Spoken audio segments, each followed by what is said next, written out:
Hi ನಮಸ್ತೆ friends. Village ಅಕೌಂಟೆಂಟ್ಗೆ prepare ಆಗ್ತಿರುವಂಥ ಎಲ್ಲ ಅಭ್ಯರ್ಥಿಗಳಿಗೆ ಇದೊಂದು ಪುಟ್ಟ ಮಾಹಿತಿ.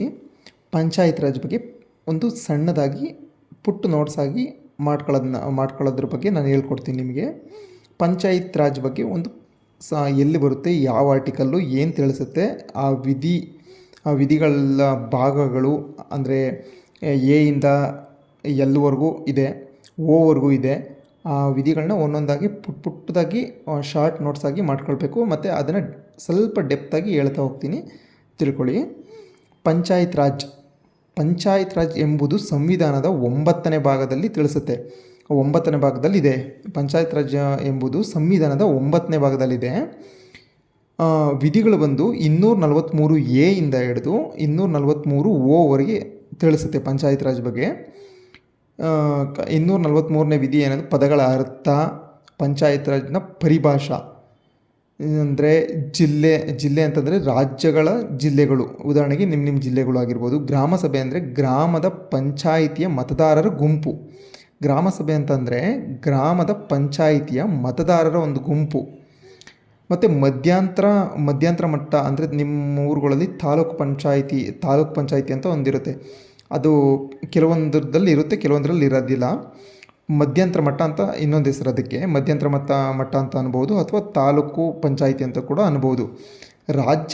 ಇದು ತಾಲೂಕು ಪಂಚಾಯಿತಿ ಯಾರ ಅಂಡರಲ್ಲಿ ಬರುತ್ತೆ ಅಂತಂದರೆ ರಾಜ್ಯಪಾಲರಿಂದ ಸಾರ್ವಜನಿಕರಿಗೆ ಅಧಿಸೂಚನೆಗೆ ಒಳಪಟ್ಟ ಜಿಲ್ಲೆ ಮತ್ತು ಗ್ರಾಮದ ನಡುವಿನ ಮಧ್ಯ ಬರುವ ಒಂದು ಹಂತ ಯಾವುದು? ತಾಲೂಕು ಪಂಚಾಯಿತಿ.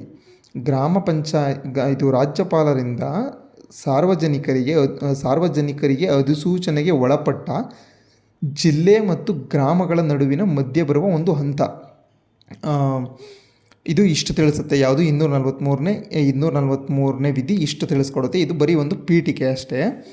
ಎ ಅಂತಂದ್ರೆ 243 ಇಲ್ಲಿಂದ ಸ್ಟಾರ್ಟ್ ಆಗುತ್ತೆ. ವಿಧಿಗಳಲ್ಲಿ A B C D E F G H I ಈ ಥರ ಬರ್ತಾ ಹೋಗುತ್ತೆ. ಅದರಲ್ಲಿ 243 ಎ ವಿಧಿ ಏನಂದರೆ ಗ್ರಾಮ ಸಭೆ ಬಗ್ಗೆ ತಿಳಿಸ್ಕೊಡುತ್ತೆ. ಗ್ರಾಮ ಪಂಚಾಯಿತಿ ವ್ಯಾಪ್ತಿಯಲ್ಲಿನ ಮತದಾರರಿಂದ ಕೂಡಿದ ಕಾನೂನುಬದ್ಧವಾಗಿ ಅಧಿಕಾರವನ್ನು ನಿರ್ವಹಿಸುವ ಒಂದು ಸಭೆ. ಈ 243 ಎ ವಿಧಿ ಏನು ತಿಳಿಸುತ್ತೆ ಅಂತಂದರೆ ಗ್ರಾಮ ಪಂಚಾಯಿತಿ ವ್ಯಾಪ್ತಿಯಲ್ಲಿನ ಮತದಾರರಿಂದ ಕೂಡಿದ ಕಾನೂನುಬದ್ಧವಾಗಿ ಅಧಿಕಾರವನ್ನು ನಿರ್ವಹಿಸುವ ಒಂದು ಸಭೆ.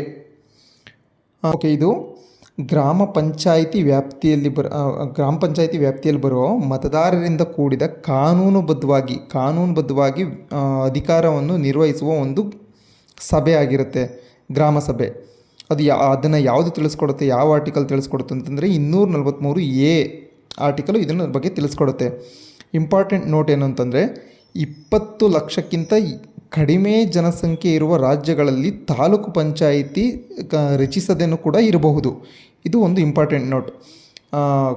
ಆವಾಗಲೇ ಹೇಳಿದೆ ಅಲ್ವಾ, ಮೇಲ್ಗಡೆ ಪೀಠಿಕೆಯಲ್ಲಿ ಬರೋ ಥರನೇ ಇದು ತಾಲೂಕು ಪಂಚಾಯಿತಿ ಕೆಲವೊಂದರ ಜಿಲ್ಲೆಗಳಲ್ಲಿ ಇರದೇ ಇರಬಹುದು. ಕಾರಣ ಏನು ಅಂತಂದರೆ 20 ಲಕ್ಷಕ್ಕಿಂತ ಕಡಿಮೆ ಜನಸಂಖ್ಯೆ ಇರುವ ರಾಜ್ಯಗಳಲ್ಲಿ ತಾಲೂಕು ಪಂಚಾಯಿತಿ ರಚಿಸದೇನೂ ಇರಬಹುದು. ಇದು ಇಂಪಾರ್ಟೆಂಟ್ ನೋಟ್. ಇದರಲ್ಲಿ ಇದು ಎಲ್ಲಿ ತಿಳಿಸುತ್ತೆ ಅಂತಂದರೆ 243 ಎ ವಿಧಿ ತಿಳಿಸುತ್ತೆ. ಓಕೆನಾ? ನೆಕ್ಸ್ಟ್ ಕ್ಲಾಸಲ್ಲಿ ತಿಳ್ಕೊಳ್ಳೋಣ. ಮತ್ತು ಅದೇ ಥರ ಪುಟ್ಟದಾಗಿ ಮಾಡ್ತಾ ಹೋಗ್ತೀನಿ ಶಾರ್ಟ್ ನೋಟ್ಸ್. ಇಷ್ಟ ಆದರೆ ಲೈಕ್ ಮಾಡಿ, ಇನ್ನೂ ಏನು ಇಂಪ್ರೂವ್ ಮಾಡ್ಕೊಬೇಕು ಅಂತ ಕಮೆಂಟ್ ಮಾಡಿ ತಿಳಿಸಿ. ಹಾಗೆ ಚಾನಲ್ನ ಸಬ್ಸ್ಕ್ರೈಬ್ ಮಾಡ್ಕೊಳ್ಳಿ. Thank you friends. ಈ ಪುಟ್ಟ ಮಾಹಿತಿಗೆ ನಿಮ್ಗೆ ಇಷ್ಟ ಆದರೆ ಲೈಕ್ ಕೊಡಿ. ಓಕೆನಾ? ಇಷ್ಟ ಆದರೆ ನಿಮ್ಮ ಫ್ರೆಂಡ್ಸಿಗೂ ಶೇರ್ ಮಾಡಿ. Thank you. ನಮಸ್ತೆ.